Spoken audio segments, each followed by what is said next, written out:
So you think you know what yoga is? Well, you're probably right.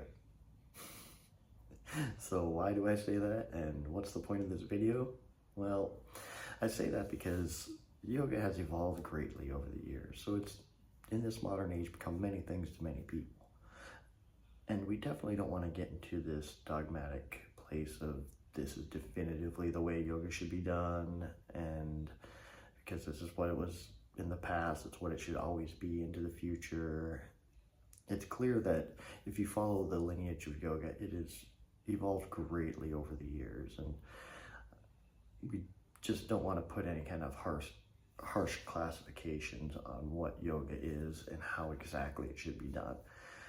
But that being said, I think it's very useful to know what the history of yoga is, to kind of develop your own personal idea of what yoga is and what yoga is to you.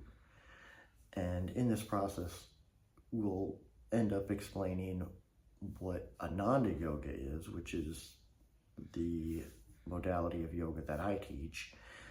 And it's not a very popular style of yoga, not nearly as popular as Ashtanga yoga, Vinyasa, or Hatha, or any of these other Bikram, any of the other kind of yogas that I'm sure many of you are consciously aware of. So where we'll start off is at the beginning. The very first mention of yoga is in this ancient text known as the Bhagavad Gita. And if you're not aware of what the Bhagavad Gita is, I'll give a very simplistic rundown. I'm probably at some point going to do an entire video on just this because it's such an in-depth text and understanding. But essentially, the Bhagavad Gita is part of a grander text known as the Mahabharata, and it essentially is the conversation between a spiritual teacher and his student, the spiritual teacher being Krishna and the student being Arjuna. And in this conversation, in this text, he expounds all of the different ways to go about the spiritual path. And of those many subjects and topics that he touches on throughout the course of the text, one of them is yoga. He mentions yoga, and this is the first mentioning of yoga in any text. Now, this doesn't mean this is where yoga began, because the way the Indian understanding of this goes is that here in the West, we tend to believe that writing is a evolutionary benchmark of the rising of intelligence in humanity. They tend to have the reverse perspective on this, that writing only came into being because we've gone into a darker age where people's memories aren't as good as they used to be. At one time, their belief was that the human memory was so great, we didn't need to write anything down because you could literally remember everything and just pass it on word of mouth to every generation. But as we descended into the Kali Yuga, these abilities have diminished to the point where we needed to start writing things down. So, long story short, yoga was practiced and known about for a very long time before the Bhagavad Gita, which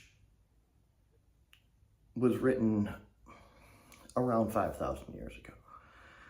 So in this text, he touches on yoga and he gives a basic description of yoga, but not yoga as we understand it today.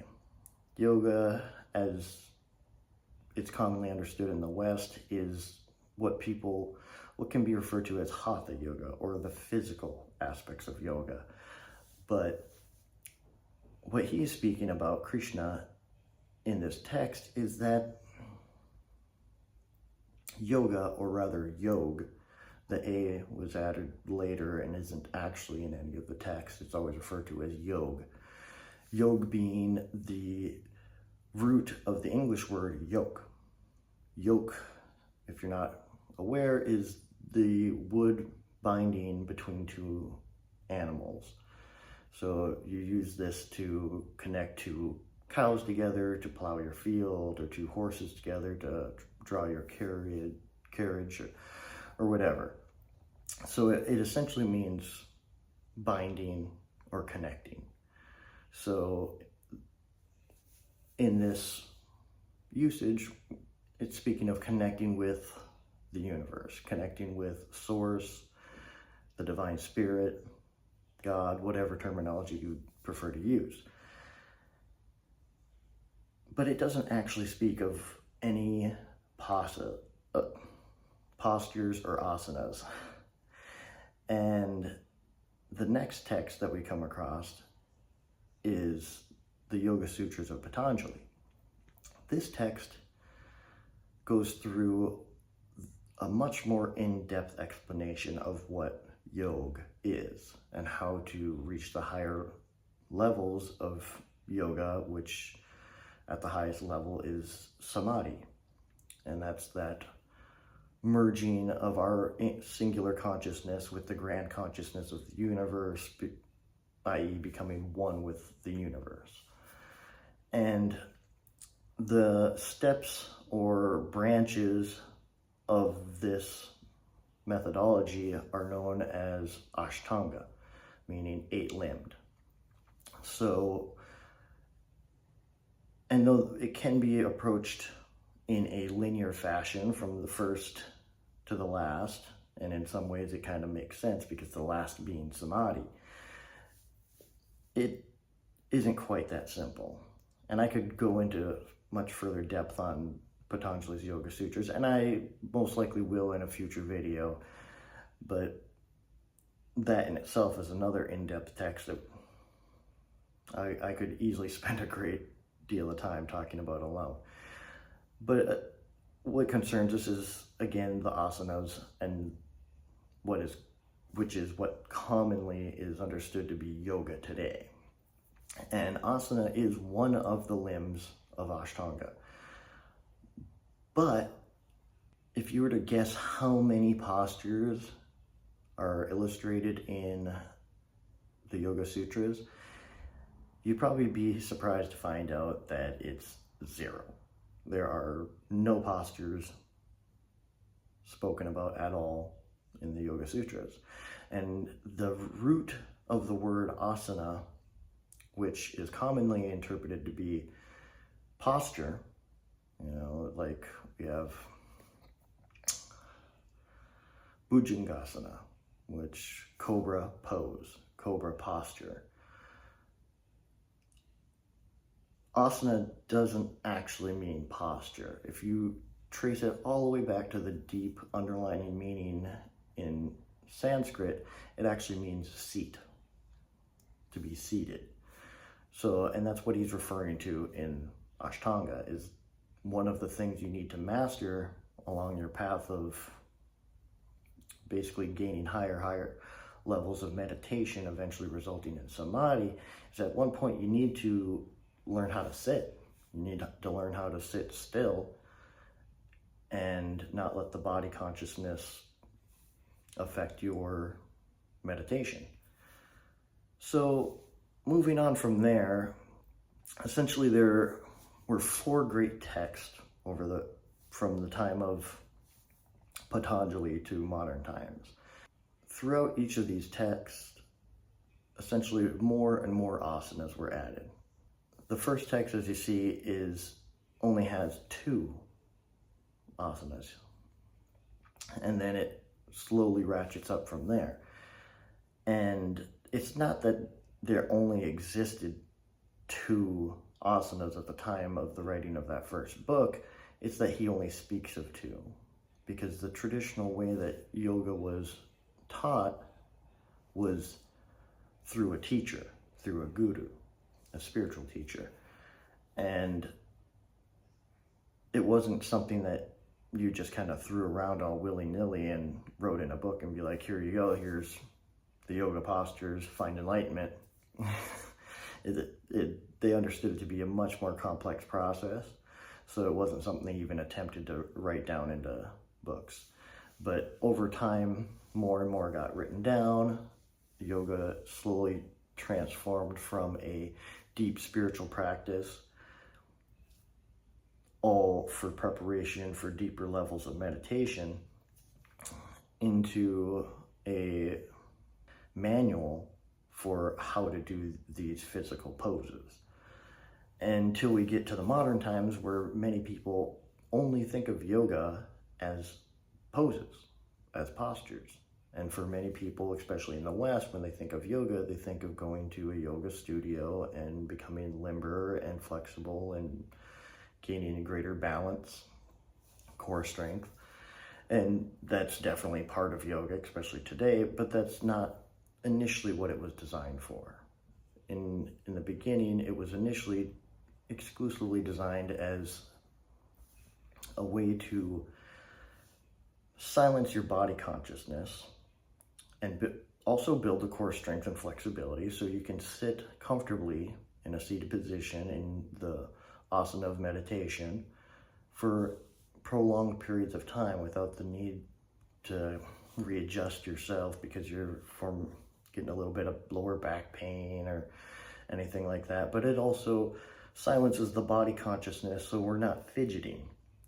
Because if you think about it, those are essentially the main things that inhibit us from sitting for a long period of time for meditation and concentrating solely on the internal workings of the mind. And that's why asana takes place before any of the levels of actual meditation in the Yoga Sutras. Because if you were to sit quietly for some period of time, most people, the first barrier they would run into is discomfort and pain because their body's just not in very good condition. And that alone will cause moving around and just drawing you back into body consciousness. And then the second thing, if you do have very good physical health, let's say, you practice all other kinds of sports and activities and you're in great physical condition, and then you sit down to try to meditate, the second issue you will still probably run into is just general fidgeting. I mean, if you've never practiced yoga before, you can go ahead and try it right now. Try to just sit still for 10-15 minutes. You'll find it incredibly difficult. At some point, something's gonna kind of make you want to fidget a little bit, or you're gonna feel a little itch on your face or something. You're gonna have to do one of these or whatever it might be. And those are all considered symptoms of body consciousness, that we are so embedded in the body that we can't get beyond the body to get into these higher mental states to achieve dharana, dhyana, and then samadhi. So though pranayama is listed as a separate practice, essentially yoga is a pranayama. It's the pranayama of the body to not just get us into shape, but also to subdue those pushing and pullings of body consciousness. So that's when we get to this modern age and we come to the teachings of Paramahansa Yogananda. This guy famously wrote this book, Autobiography of a Yogi, and he came to America in the 1920s, is widely cited as one of the main proponents of yoga in the West.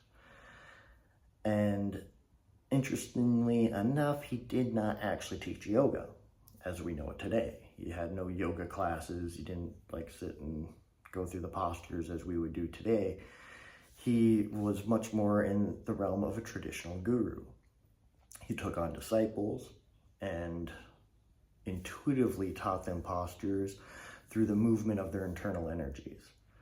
Swami Kriyananda, who is a direct disciple of Paramahansa Yogananda, and the creator of Ananda Yoga, said that when he was with Yogananda, they would be out essentially, doing these kind of physical activities, but it wouldn't be, okay, now put your body into this position, plant your leg here, turn this foot out, and make sure you're pulling in here and strengthening this part. There'd be no instructions as such. It would essentially be Yogananda would walk past me. He would instill some energy movement within me. These energy movements would intuitively cause my body to go into a specific shape. And that's how yoga was taught and passed on for millennia. Just through pure movement of the energy by a skilled practitioner, a guru, that would result in these postures in an almost physiologically intuitive fashion. So, in lieu of his own ability to do so, because Kriyananda never professed himself to be a guru or have that level of attainment or ability, he saw that things were quickly becoming, at that point it was pretty well established at the point where he developed Ananda Yoga, that things were becoming much more of this prescribed fashion of yoga. So his attempt was to kind of retain as much of that original way of teaching yoga, but incorporate it into this prescribed fashion that anybody could teach. You don't have to be a guru to teach. You don't have to have any kind of particular abilities with controlling the energies of other people or anything to that such. And that's what kind of sets Ananda Yoga apart from other forms of yoga.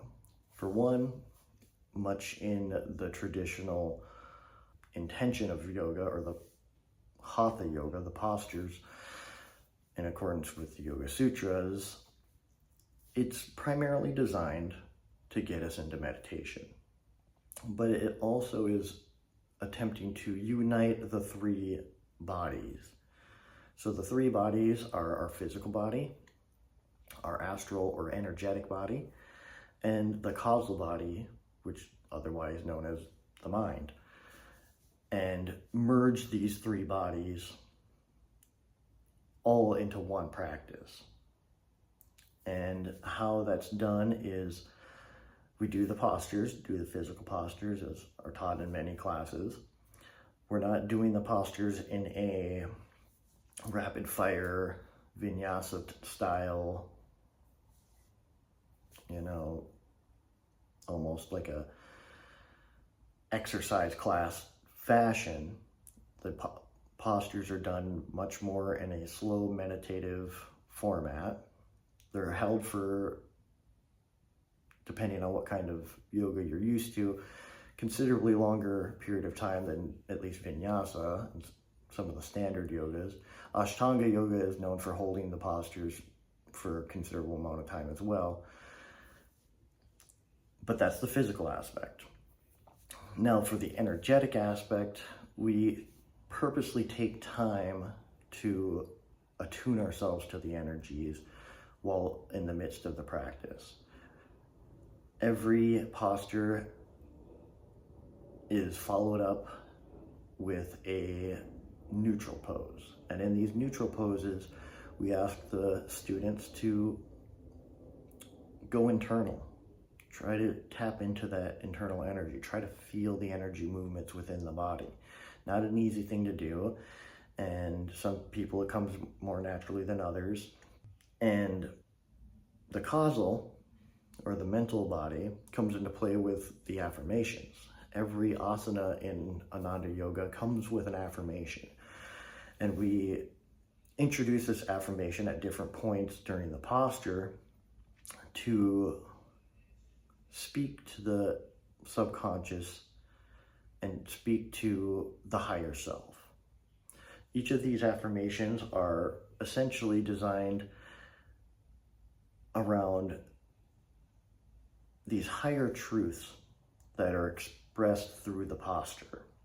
And because there's an intrinsic connection between physical postures and the mind, and I mean, between the body and the mind in general, for that matter, the breath and the mind, all of it is very interlinked. You can control the mind with the body, you control the body with the mind. It's all in this cyclical cycle, and that's the problem most people run into in their lives, is that they get stuck in these kind of feedback loops of physical pain that turns into mental pain, or mental pain that turns into physical pain, mental emotional trauma that ends up getting stored as tension in the joints. And yoga is great for freeing up that tension and therefore allowing us to go beyond some of this deep-seated trauma that we've experienced throughout our lives, or emotional distress, whatever it may be. So, in short, like I said before, if you think you know what yoga is, you're probably right, because it's many, many things to many people, and intentionality is everything when it comes to yoga. What your intention is when you go into yoga, as the same for meditation, really determines your outcome. So it is whatever you think it is. So that's pretty much all I have to say on this subject for now. And like I said, I'll be making some follow-up videos, getting more in depth on Ashtanga, not Ashtanga yoga, but Patanjali's Yoga Sutras, Ashtanga, the actual 8 limbs of enlightenment. So yeah, that's all we have for today. Thank you so much for watching this video. Have a beautiful day. Namaste.